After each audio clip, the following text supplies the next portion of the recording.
Shalom, saudara yang dikasihi Tuhan.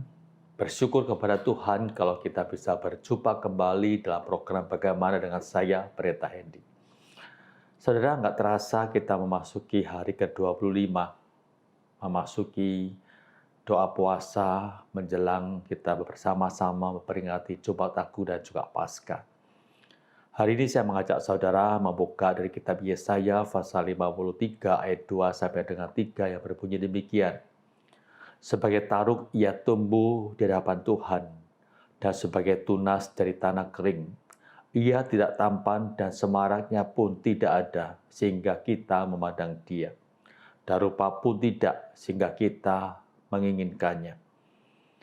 Ia dihina dan dihindari orang, seorang yang penuh kesengsaraan dan yang biasa menderita kesakitan. Ia sangat dihina, sehingga orang menutup mukanya terhadap dia, dan bagi kita pun dia tidak masuk hitungan. Saudara, apa yang digambarkan Yesaya ini merupakan penggambaran bagaimana Yesus menderita di atas kayu salib ketika dibunuh oleh orang-orang Romawi untuk menebus dosa-dosa kita. Nah, saudara, waktu kita bicara salib, maka timbul pertanyaan, mengapa Allah membiarkan Yesus putranya dihukum mati dengan cara disalib? Bukankah Allah bisa menggunakan alat hukum yang lebih baik, saudara, yang lebih terhormat? Mengapa Allah membiarkan Yesus dihukum mati dengan begitu hina, begitu mengerikan? Kemudian bagi Yesus sendiri, saudara, mengapa dia mau menerima hukuman dengan cara yang disalib? Mengapa dia nggak memilih cara yang lain, saudara? Saudara yang kasih Tuhan, mengapa harus salib? Karena hanya melalui salib tergambar kasih Allah yang begitu besar kepada umat manusia. Kalau kita melihat bentuk salib, saudara, memang sangat sederhana, horizontal dan vertikal.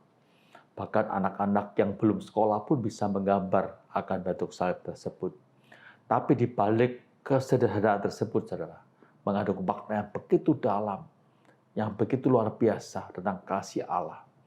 Kalau kita baca Efesus 3:18, Paulus menggambarkan kasih Allah menjadi 4 dimensi, saudara. Yang pertama, betapa lebarnya kasih Allah kepada umat manusia. Kasih Allah itu dinyatakan di atas kayu salib untuk merangkul semua orang, saudara, semua manusia ada dalam dunia ini. Di skala tempat, skala benua, tidak terkecuali bangsa apapun, suku apapun, saudara, agama apapun, Allah menyintai semua umat manusia.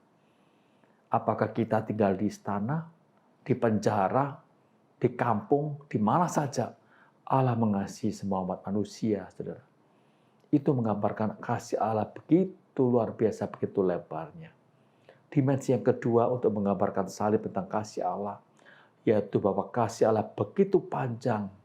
Betapa panjangnya kasih Allah. Kasih Allah begitu panjang, tidak dapat diukur, saudara. Batranu panjang, tapi dapat diukur. Bait Allah yang dibangun Salomo juga panjang, tapi dapat diukur. Tembok raksasa yang ada di daratan Tiongkok panjang, tapi dapat diukur, saudara. Tapi kasih Allah tidak akan pernah bisa diukur akan panjangnya. Itu menunjukkan luar biasanya kasih Allah kepada umat manusia yang berdosa ini.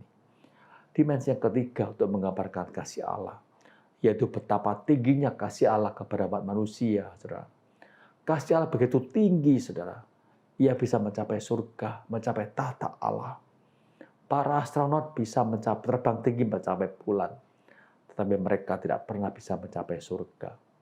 Manusia dapat menumpuk amal kebaikan sebanyak-banyaknya, setinggi-tingginya, tapi nggak mungkin bisa mencapai tahta Allah. Hanya satu cara, satu jalan yang bisa mengantar kita untuk bisa mencapai tahta Allah, yaitu kasih Kristus. Dialah satu-satunya, saudara, yang bisa membuka pintu surga agar kita bisa masuk ke dalamnya dan kita bisa berada di rumah Bapa di surga. Luar biasa, saudara. Yang keempat, dimensi yang keempat yang digambarkan Petrus, yaitu betapa dalamnya kasih Allah kepada umat manusia. Kasih Allah begitu dalam, saudara, sehingga kadang-kadang sulit dimengerti oleh manusia. Begitu dalamnya kasih Kristus sampai dia itu mau datang dalam dunia, melepaskan kemewahannya, melepaskan tatanya, datang sebagai manusia begitu sederhana, begitu papa, dengan tujuan supaya manusia yang berdosa, saya dan juga saudara, mendapat keselamatan dan tidak mendapat hukuman kekal, saudara. Dan kasih Kristus itu dinyatakan ketika dia ada di atas kayu salib. Doa pertama yang diucapkan, dia berdoa, ya Bapa, ampunilah mereka karena mereka tidak tahu apa yang mereka perbuat. Yesus berdoa bukan untuk dirinya sendiri, tapi dia berdoa untuk orang lain. Dia berdoa untuk orang-orang yang telah menyakiti dia. Dia tidak berdoa supaya penderitaannya dibebaskan, enggak. Tapi dia berdoa supaya orang lain itu diampuni dosa-dosanya karena mereka berbuat, waktu mereka menyiksa, waktu mereka menghina Tuhan Yesus, mereka tidak mengerti apa yang mereka berbuat. Itulah kasih Allah, kasih Kristus kepada kita, pada manusia. Kita sungguh bersyukur, saudara, kalau kita punya Allah yang begitu mengasihi kita. Bahkan rela datang dalam dunia untuk menebus kita orang berdosa. Maka tugas kita sekarang sebagai orang yang telah menerima kasih Kristus itu, yang sudah merasakan kasih Kristus itu, saudara, kita menyebarluaskan kasih itu kepada orang lain. Supaya orang lain pun bisa merasakan kasih Kristus dalam kehidupan mereka, dan mereka pun bisa diselamatkan. Itu tugas kita yang diberikan Allah kepada kita. Mari kita berdoa, saudara. Tuhan, terima kasih untuk kasih-Mu kepada kami. Terima kasih untuk salib yang menyatakan kasih-Mu kepada kami, Tuhan. Kadang-kadang kami berpikir tanpa salib, tanpa kasih-Mu, bagaimana kehidupan kami. Kami akan hidup masuk ke dalam dunia yang menakutkan, hukuman kekal yang siap diberikan kepada kami. Tuhan, terima kasih untuk kasih-Mu, sehingga kami boleh diselamatkan, hidup kami dapat pengharapan.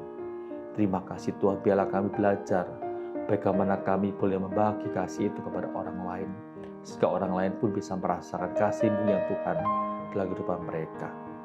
Dalam nama Tuhan Yesus kami berdoa.